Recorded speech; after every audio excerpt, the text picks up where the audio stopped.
Good morning, my dear students. This is Yusuf Barrow, sir, Senior Faculty, come Director of Ashoka Study Circle, Ashok Nagar X Roads, Hyderabad. So, 18 years of teaching experience in civil services as well as in Group 1. So, in my experience, so మీరు ఈ ఈ APPSC కానీ TSPSC కానీ లేదా TGPSC కానీ లో ఇప్పుడు ఉన్న నోటిఫికేషన్స్లో మీరు టాప్ మోస్ట్ పోస్టులు అయినటువంటి ఆర్డీఓ డిఎస్పీ లాంటి పోస్టులకు ఎంపిక అవ్వాలంటే ఇప్పుడైనా మించిపోయింది ఏం లేదు, ఇప్పటికైనా మించినటువంటి ఏమీ లేదు. ఇప్పటి నుంచైనా సరే మీరు ప్లాన్గా, సిన్సియర్గా, ఒక స్ట్రాటజిక్గా, ఒక క్రమ పద్ధతిలో మీరు కానీ చదివినట్లయితే మీరు కూడా ఆర్డీఓలు డిఎస్పీలు అవ్వచ్చు. వీళ్ళలాగా మీరు కూడా మంచి ర్యాంక్స్ చూడండి, రెండు సెకండ్ ర్యాంక్స్, ఓకే. ఇంకా rest of the people are డిఎస్పీలు, సిటీఓలు చాలామంది ఉన్నారు, మున్సిపల్ కమిషనర్స్, వీళ్ళంతా. సో వాళ్ళందరివి మీకు ఇక్కడ వీళ్ళు మాత్రమే చూపిస్తున్నాను అనమాట. సో వీళ్ళలాగా మీరు కూడా ఉన్నత ఉద్యోగాల్లోకి మంచి వాటికి వెళ్ళాలంటే ఈ తక్కువ టైంలో ఏపీపీఎస్సీలోనూ గ్రూప్ 1 ఉంది, అదేవిధంగా టీజీపీఎస్సీలోనూ గ్రూప్ 1 ఉంది. సో మీరు ఒక ప్లాన్గా చదవండి, ఖచ్చితంగా అందరూ సెలెక్ట్ అవ్వడానికి అవకాశం ఉంటుంది. ఇక్కడ ఏంటంటే మెయిన్గా ఏంటంటే ఎక్కువ మంది పాపం సీరియస్గా చదివే వాళ్ళు చాలా తక్కువ ఉంటారు. ఎక్కువ మంది ఏంటంటే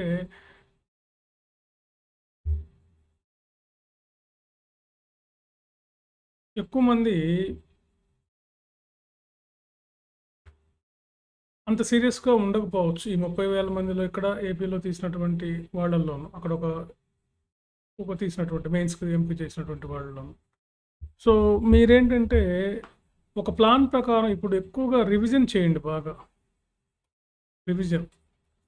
రివిజన్ ఎంత వీలైతే అన్నిసార్లు రివిజన్ చేసుకోండి రోజు.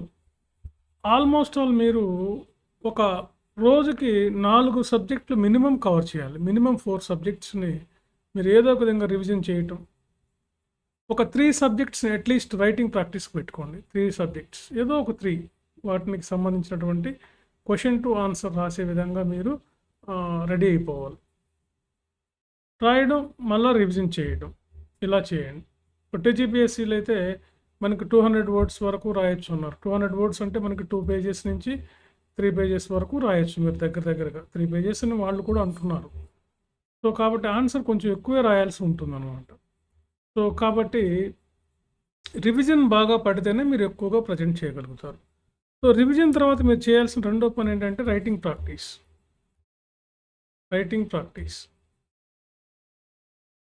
ప్రాక్టీస్ కూడా మీరు బాగా రెగ్యులర్గా చేయాలి. రోజు ఒక 2 to 3 hours, minimum 2 to 3 hours మీరు రైటింగ్ ప్రాక్టీస్ చేయాల్సింది. ఈ టైంలో ఎంత రైటింగ్ ప్రాక్టీస్ చేస్తే అంత రివిజను, రైటింగ్ ప్రాక్టీస్, ఈ 2 చాలు మిమ్మల్ని ఆర్డీఓల్ని, డిఎస్పీలని చేయడానికి. ఇవి బాగా చేయాలి మీరు.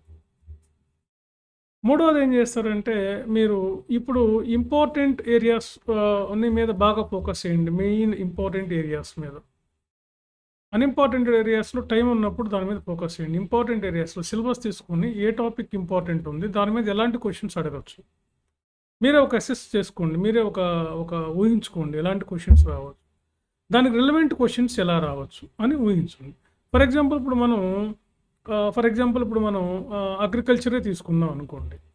అగ్రికల్చర్ తెలంగాణ అగ్రికల్చరో లేదా ఏపీ అగ్రికల్చరో తీసుకుందాం అనుకోండి. సో అగ్రికల్చర్కి రిలవెంట్ మామూలు క్వశ్చన్స్ ఏంటంటే అగ్రికల్చర్కి ఉన్నటువంటి క్రైసిస్ ఏంటి, అగ్రికల్చర్కి వ్యవసాయ రంగానికి ప్రభుత్వం ఎలాంటి చర్యలు చేపడుతుంది, వ్యవసాయం ఎదుర్కొంటున్న సమస్యలు ఏంటి, రైతుల ఆత్మహత్యలు, ఇలాంటివి వస్తాయి. దీనికి రిలవెంట్గా ఉండే క్వశ్చన్స్ ఏమున్నాయి. ఫర్ ఎగ్జాంపుల్ ఇప్పుడు మనకు ఆర్గానిక్ అగ్రికల్చర్, వ్యవసాయం అంటున్నారు. తర్వాత కాంట్రాక్ట్ ఫార్మింగ్ అంటున్నారు, తర్వాత క్రాప్ కాలనీస్ అంటున్నారు,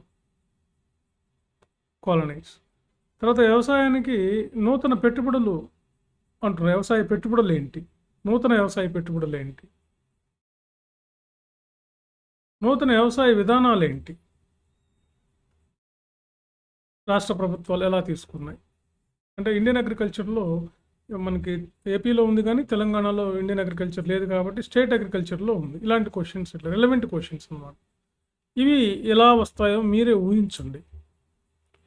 తర్వాత మీరు చేయాల్సిన పని ఏంటంటే ఖచ్చితంగా టెస్ట్ సిరీస్ రాయండి. ఇప్పటికీ మించిపోయింది ఏం లేదు టెస్ట్ సిరీస్ రాయడానికి. ఫర్ ఎగ్జాంపుల్ మేము ఒక యూనిట్కి 10 క్వశ్చన్స్ ఇస్తాం మేము, ఒక యూనిట్కి, నాట్ సెక్షన్కి 5 యూనిట్స్ ఉంటాయి కాబట్టి 3 సెక్షన్లు ఉన్నాయి, అంటే దాదాపుగా మనకి 15 చాప్టర్స్ ఉంటాయి అన్నమాట. 15 యూనిట్స్ ఉంటాయి ఒక్కో పేపర్కి. మేము ఒక్కొక్క యూనిట్కి 10 క్వశ్చన్స్ ఇస్తాం కాబట్టి 150 క్వశ్చన్స్ అవుతాయి. మీరు అట్లీస్ట్ ఇందులో ఒక 75 క్వశ్చన్స్ రాసినా చాలు. ఒక 5 క్వశ్చన్స్ 3 to 5 రాయండి. ఒక 3 రాస్తే 45 అవుతాయి. అదేవిధంగా మీరు 5 రాస్తే 75 క్వశ్చన్స్ అవుతాయి. ఈ 75 క్వశ్చన్స్ రాయటం వల్ల ఈ పేపర్లో మీరు ఎలాంటి ప్రశ్న ఇచ్చినా మీరు రాయగలుగుతారు. ఎందుకంటే తెలంగాణలో ఛాయిస్ లేదు కాబట్టి మీరు అన్ని క్వశ్చన్స్ రాయాలి. ఏపీలో కూడా అంతే, ఏపీలో ఛాయిస్ ఉంటుంది, బట్ మీకు ఆప్షన్ ఉంది కాబట్టి అక్కడ కూడా అంతే. ఎక్కడైనా కానీ మీరు అంత సిలబస్ అంతా కవర్ చేయాల్సిన అవసరం అయితే ఎంతైనా ఉంది. సో చూడండి ఇప్పుడు ఎలా ఉందో, మీకు ఇలా 75 క్వశ్చన్స్ రాయటం వల్ల మీరు ఆ పేపర్లో అడిషనల్గా ఇంకో 75 క్వశ్చన్స్ రాయడానికి అవకాశం ఉంటుంది. ఎందుకంటే ఇప్పుడు మేము ఇచ్చే క్వశ్చన్ పేపర్లో మీకు ఒక క్వశ్చన్లో మెజారిటీ ఆఫ్ ద క్వశ్చన్స్లో ఏంటంటే 3 స్టేట్మెంట్స్ ఉండేటట్లుగా ఇస్తాం. స్టేట్మెంట్స్ కొన్నిట్లో 2 స్టేట్మెంట్స్ ఉంటాయి, 2-3 స్టేట్మెంట్స్ పక్కా ఉంటాయి.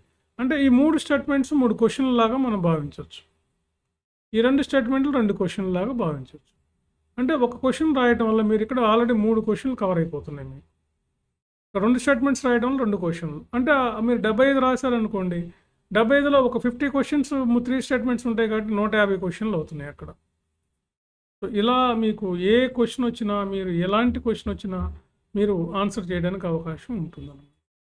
కాబట్టి రైటింగ్ ప్రాక్టీస్తో పాటుగా మీరు టెస్ట్ సిరీస్ చేయండి, లేదా డైరెక్ట్గా టెస్ట్ సిరీస్ రాయండి. ఒకవేళ రైటింగ్ కుదరట్లేదు, టైం లేదనుకుంటే టెస్ట్ సిరీస్ రాయండి. ఖచ్చితంగా ఒక పేపర్ కనీసం 5 నుంచి 10 టెస్టులు అయినా రాయండి. మీరు ఖచ్చితంగా రేస్లో ఉంటారు, ఖచ్చితంగా మీరు సెలెక్ట్ అవుతారు, ఖచ్చితంగా మీకు గ్రూప్ 1 వస్తుంది. ఎందుకంటే దాదాపుగా ఇన్ని పోస్టులు ఉన్నాయి తెలంగాణలో, దగ్గరగా 560 సంథింగ్ ఉన్నాయి కాబట్టి ఇంత పెద్ద నోటిఫికేషన్లో మనం చాలామంది, ఇప్పుడు మా దగ్గర కూడా 100ల మంది టెస్ట్ సిరీస్ రాస్తున్నారు. వాళ్ళలో కొద్దిమందే ఇంకా బాగా రాస్తున్నారు అనమాట. చాలా తక్కువ percentage of the people are writing well compare to the rest of the people.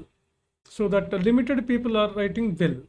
So మీరు కూడా, అంటే అన్ని చోట్ల ఇదే పరిస్థితి ఉంటుంది. అశోక్ నగర్లో, హైదరాబాద్లో రాసేవాళ్ళు ఎవరైనా సేమ్ పరిస్థితి ఉంటుంది. సో మీరు కూడా ఆ లిమిటెడ్ పీపుల్లోకి రావాలంటే మీరు ఖచ్చితంగా టెస్ట్ సిరీస్ రాయాలి. మీరు ఏదో చిన్న విషయమే ఇది టెస్ట్ సిరీస్ అనేది. అంటే మీరు అమౌంట్ దగ్గర కొంతమంది ఆలోచిస్తూ ఉంటారు, అది ఇది చెప్తూ ఉంటారు, కానీ మీరు ఒక 20,000 మీ జీవితం ఇక్కడ స్టాప్ అయిపోదు కదండి. టెస్ట్ సిరీస్ రాయటం వల్ల మీరు ఒక పేపర్కి ఒక 3,500 రూపీస్తో మీరు రాయగలుగుతున్నారు హాయిగా. చక్కగా దీనివల్ల మీకు ఎంత హెల్ప్ అవుతుందంటే మీకు చాలా ఉంటుంది. ఎందుకంటే హ్యుమానిటీస్లో మనకి మీరు రైటింగ్ ప్రాక్టీస్ లేకుండా మనకి పెన్ ముందుకెళ్ళదు. ఇవన్నీ మానవ శాస్త్రాలు, అంటే సామాజిక శాస్త్రాలు, ఇవన్నీ అంటే సోషల్ సైన్సెస్. వీటిల్లో ప్రాక్టీస్ లేకుండా మీ వల్ల అవ్వదు, ముందుకెళ్ళదు. చాలామంది చూస్తున్నాను ఇప్పటికి. మేము కొంతమంది ఆర్డీఓలు అవుతారని నాకు ఆల్రెడీ తెలుసు. నా దగ్గర రాసేవాళ్ళు చాలామంది ఉన్నారు, వాళ్ళు కొద్దిమంది ఆర్డీఓలు అవుతారు నాకు ఆల్రెడీ తెలుసు. అయినప్పటికీ స్టిల్ టుడే, ఇవాళ కూడా ఇప్పటికీ నేను వాళ్ళకి మోడిఫికేషన్ చేస్తూనే ఉన్నాను అన్నమాట స్టిల్. అంటే ఏంటి, వాళ్ళు ఇప్పుడు ఫ్రెషర్స్ అయినా అంతే. మీరు ఇప్పుడు ఇవాళ రాసిన ఇవాళ నుంచే నేర్చుకోవచ్చు మీరు. అదేం లేదు, టైం లేదు కదా, ఇంకా 60-65 డేస్ ఉంది టైం మనకి, 60 to 65 డేస్ ఉంది. కాబట్టి మీరు ఈ టైంలో మీరు రేస్లోకి రావచ్చు 60 డేస్లో. కాబట్టి ఎందుకంటే ఏ యూనిట్ చదివి ఆ యూనిట్ రాయండి. సో ఫ్రెండ్స్, ఇది నేను మళ్ళీ మీకు చెప్పేది ఏంటంటే, ఎంతోమంది వాళ్ళు మంచిగా సెలెక్ట్ అయిన వాళ్ళందరూ కూడా టెస్ట్ సిరీస్ రాసినటువంటి వాళ్ళే. సో మీరు కూడా టెస్ట్ సిరీస్ రాయండి, మమ్మల్ని అప్రోచ్ అవ్వండి. Okay, right. సో దీనివల్ల మీకు ఎంత అడ్వాంటేజ్ అంటే, మీరు సెలెక్ట్ అయిన తర్వాత మీరే చెప్తారు, సార్ మీరు ఇలా చేయటం వలన ఎంత హెల్ప్ అయింది మాకు అని. సో మేము కరెక్షన్ కూడా మీకు ఆన్ ద స్పాట్ ఆ సేమ్ డేనే ఇస్తున్నాము. సో మీకు బాగా హెల్ప్ అవుతుంది. Okay, right, all the best.